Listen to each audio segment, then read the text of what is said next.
उनकी मृत्यु हो गई। तो मैं कहूंगा कि परिवार के एक सदस्य कोई माइक से बात बता दे, पूरी जानकारी दे दे, कोई एक व्यक्ति। हाँ, पत्नी बोल दो, माइक से बोल दे, वहां बोल दो, पूरी जानकारी दे देना जो आपको। उसे एक मिनट से पहले कल मैं गया था, चलो बाद में बोल देंगे, इनके बाद बोलेंगे। चेक कर लो ऑडियो, आ रहा है ऑडियो, बंद कर दे रहा हूं। सबको नमस्ते सर।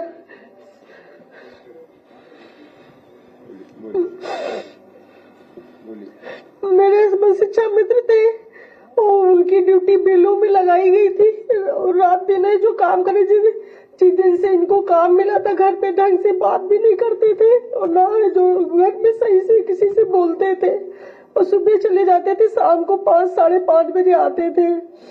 और जिस दिन इनको अटैक पड़ा है 14 तारीख को, उस दिन भी ये काम पे गए हुए थे और इसमें रात में है जो ये 11 बजे बैठ के अपना काम ही कर रहे थे, उसी समय कुर्सी पर से एकदम से गिरे और हमें गिरने की आवाज आई। हमें जो गए तो देखा उनको, वो गिरे और सीधे हॉस्पिटल ले गए। तो वहाँ चरक हॉस्पिटल ले गए तो वहाँ डॉक्टरों ने जांच के बाद बताया ब्रेन हेमरेज है।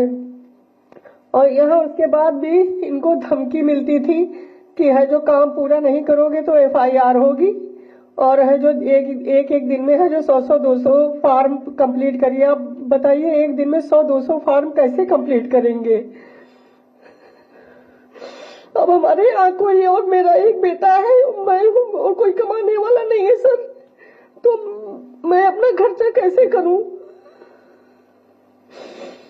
और जिस दिन भी इन्होंने काम किया है उस दिन का भी मेरे पास सबूत है, सब है। और यहाँ पे है जो DM साहब कह रहे हैं कि ये पहले से कार्य मुक्त थे। कार्य मुक्त जिस दिन इन्होंने 14 तारीख को काम किया तो बताइए कार्य मुक्त कैसे थे?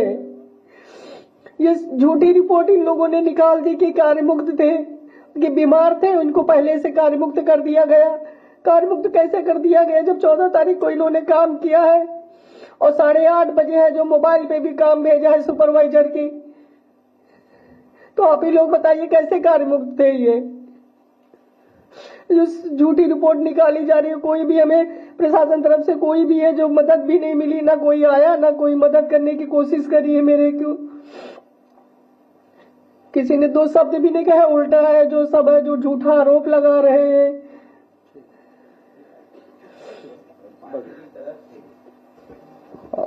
अभी इस परिवार को पार्टी की तरफ से हम लोग 2 लाख रुपए दे रहे हैं और हमारी मांग वही है कि 1 करोड़ इस परिवार की मदद हो, सरकारी नौकरी दी जाए और तमाम सरकारी योजनाओं से इन्हें जोड़ा जाए।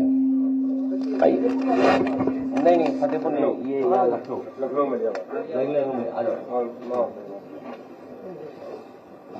आओ आप लोग, आप सब लोग आइए, देखिए आइए, चौधरी साहब खड़े हो जाइए। हाँ बेटा आ जाओ, बेटा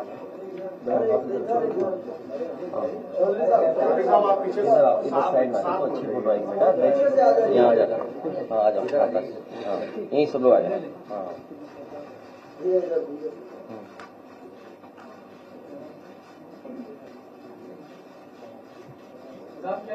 संगीता रावत। नहीं पूरा नाम क्या लिखते? संगीता रावत। विजय कुमार वर्मा। पत्नी संगीता। पत्नी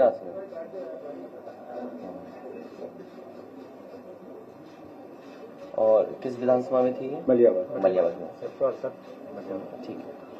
ठीक है आप लोग अंदर ठीक, अभी हम आ रहे हैं। नहीं बस हम करेंगे मदद बेटा, है अभी आ रहे हैं, अंदर बैठा लो, बैठा लो, हम आ रहे हैं। धन्यवाद। यहाँ करेंगे मदद और करेंगे मदद, ठीक है। चाचा काम करते हैं, स्कूल में पढ़ाते हैं ना, स्कूल में जो टीचर है उनके ऊपर दबाव आ रहा है कि आप बताइए कि वहाँ पर ये पहले से बीमार चल रहे हैं। कोई बीमार? किसका टीचर से कौन है? मतलब उच्च अधिकारी जो। हाँ मैं समझ गया, मैं ये बात कहता हूँ। बैठो भैया, ठीक है।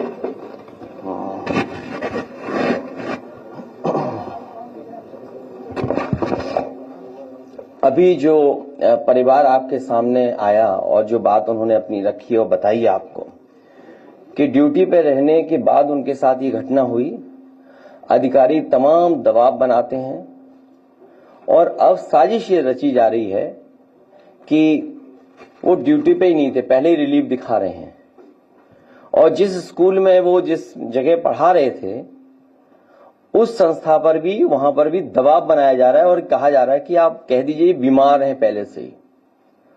समाजवादी पार्टी की पहले दिन से ही मांग हुई है कि पहले तो इस तरह का वर्क प्रेशर न क्रिएट किया जाए उनके ऊपर, क्योंकि बहुत जिम्मेदारी का काम है, बहुत सावधानी से काम करना है और बहुत सेंसिटिव इशू है, क्योंकि एक बार फॉर्म गलत हो गया, रिजेक्ट हो गया और वोट नहीं बना आपका, तो आपको फुल सर्कल ऑफ पूरे कागजों के साथ फिर घूमना पड़ेगा आपको। तो ये जो एसआईआर है, आखिरकार बीजेपी जल्दीबाजी में क्यों है?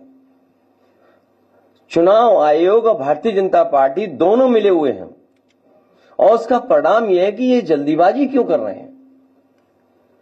पहले भी मैं ये बात कह चुका हूं कि उत्तर प्रदेश में लगातार शादियां हो रही हैं और शादियों के समय पर लोगों को एक दूसरे के यहां आना जाना, शादी की तैयारी करना, सब व्यस्त हैं और इतने कम समय में एसआईआर कराना और पूरे प्रदेश का, और किस किस को आपने जिम्मेदारी दी है, यहां तक कि जो नगरपालिका के सफाई कर्मचारी हैं उन्हें भी सहायक बनाया हुआ है।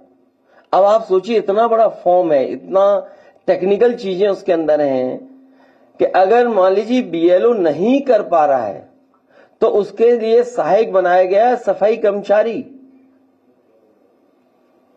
और इस फॉर्म को बंटवाने में जल्दी, बटा नहीं बटा, जो सरकार का डेटा बता रहा है वो ये बता रहा है कि सभी फॉर्म बांटे जा चुके हैं, लेकिन ग्राउंड पे जब हम देखते हैं तो वो बांटे नहीं गए हैं और फिर उसी तरह का कलेक्शन का रिकॉर्ड बनाएंगे।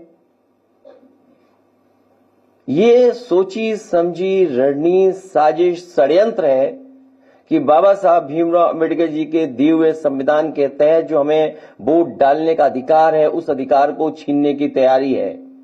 एसआईआर के बहाने वोट डालने का अधिकार छीन रहे हैं, आरक्षण छीनेंगे, आपकी पहचान छीनेंगे, आपके ऊपर उल्टे सीधे दबाव बनाएंगे। जब सरकार के लोग इसी बात पे दबाव बना रहे हैं कि वो ड्यूटी पे ही नहीं थे, पहले से ही बीमार थे। और कल रात जब मैं फतेहपुर में गया था, उन सुपरवाइजर के परिवार के लोगों से जब मैं मिला हूं, उनसे जो बातचीत हुई है, उस बातचीत के दौरान उनकी बहन, उनके परिवार, उनके तमाम जो सहयोगी साथी थे, वो यही बता रहे थे कि उनके ऊपर लगातार सरकार के माध्यम से दबाव बनाया जा रहा था कि जल्दी करिए और जल्दी फॉर्म बंटवाइए, जल्दी फॉर्म भरवाइए। और उसका परिणाम यह हुआ कि उन्होंने आत्महत्या कर ली। उस परिवार की भी मैं मदद कर करके आया हूं। तो आखिरकार जल्दी क्या है एसआईआर की? वेस्ट बंगाल के भी लोग ये कह रहे हैं कि चुनाव आयोग के खून से हाथ रंग गए हैं। अब इन लोगों की जान गई है, कौन मदद करेगा? चुनाव आयोग को सामने आना चाहिए, मदद करना चाहिए, क्योंकि ये सब कर्मचारी, अधिकारी चुनाव आयोग के लिए काम कर रहे हैं। और चुनाव आयोग का काम हमने बहुत करीब से देखा है। बाई इलेक्शन में, जिस समय बाई इलेक्शन हो रहा था, उस समय पूरा का पूरा चुनाव आयोग के अधिकारी चुप बैठे हुए थे। उन्होंने बूथ लूटने दिया, उन्होंने अधिकारियों के माध्यम से जो जो बीजेपी करवाना चाहती थी वो होने दिया, वोट डलवा लिया।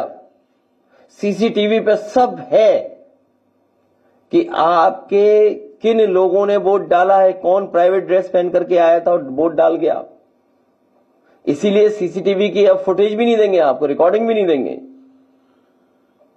ये पूरी सोची समझी रणनीति है कि लोकतंत्र देश से खत्म हो जाए। अभी मुझे राजीव राय जी की चिट्ठी मिली है, उन्होंने जानकारी दी है कि तमाम तरह के उनके सामने संकट, रुकावटें और वो आ रही हैं, कोई सुनवाई नहीं है, अधिकारी बताने को तैयार नहीं है। उनकी ये चिट्ठी है, ये बाकायदा व्हाट्सएप पे आपको भेज दिए जाएंगे। और देखिए, अभी 13वीं नहीं बन पाई है, घोसी लोकसभा में कई विधानसभा में तैयारी हो गई है। लोकसभा घोसी में तैयारी होगी कि निर्देश चले गए हैं कि 20-20 हजार वोट काट दो हर विधानसभा में। ये राज्य की चिट्ठी के माध्यम से मैं कोट कर रहा हूं बात को। घोसी लोकसभा के मऊ सदर विधानसभा से लगभग 20 हजार मतदाताओं के नाम डिलीट कर दिए गए हैं अभी से ही। सोचिए आप क्या तैयारी है इसका मतलब। तो जो बात हम लोग कह रहे थे कि हर विधानसभा से इतने वोट काट दिए जाएंगे, जब आपका परिणाम आएगा तो आप खुद देखेंगे कि कितने हर विधानसभा से वोट काट दिए गए हैं। हमारे साथ जुड़े रहने के लिए सब्सक्राइब करें देश रोजाना के YouTube चैनल को और नई वीडियो की नोटिफिकेशन पाने के लिए बेल आइकन जरूर दबाएं। अगर आप ये वीडियो Facebook या Instagram पर देख रहे हैं तो पेज को लाइक और फॉलो जरूर करें और ज्यादा से ज्यादा शेयर करें।